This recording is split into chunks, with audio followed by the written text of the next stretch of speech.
pattern पुरै थाहा पाइसक्यो 1 2 3 4 यहाँसम्म ठिक छ भने हामीले पुरै गरिराख्नु पर्दैन यहाँ ठ्याक्कै 64 × 2 गर्ने 4 गुणा यहाँ 8 भयो 6 2 जा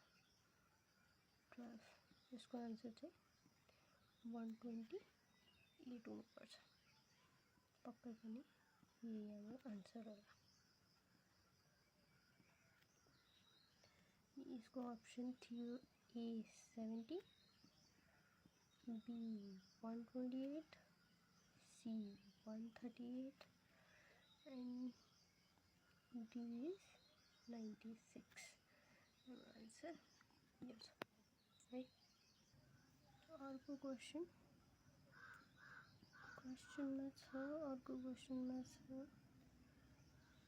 न्यू मार्केट लिएर आएको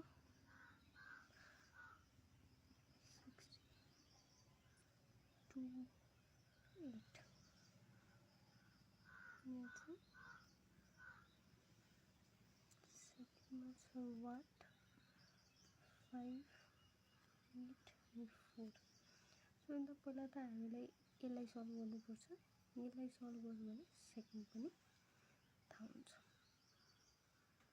यसलाई सल्भ गर्दाखेरि के छ भने 2 × 2 4 हुन्छ सरी त्यो मिस्टेक भयो यहाँ चाहिँ के रहेछ भने 8 × 4 इज इक्वल टु 32 यहाँ तलको डिभाइडेड 2 इज इक्वल टु 16 आउँदो रहेछ यहाँ पनि त्यस्तै गर्ने 2 × 5 सरी 8 × 5 is equal to 40 40 divided by 4 10 so इसको आंसर इसको आंसर 10 हुन्छ अर्को क्वेशन हेरौँ रहेको छ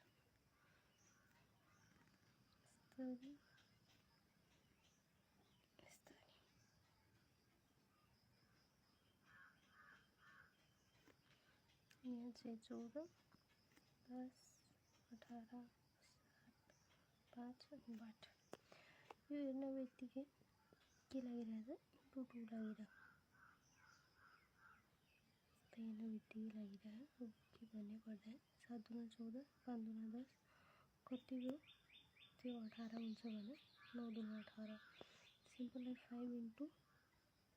2 is equal to 10 7 × 2 is equal to 14 कतिको इन्टु 2 गर्दा 18 होला भन्ने छ त्यसको 9 × 18 therefore इसको आंसर 9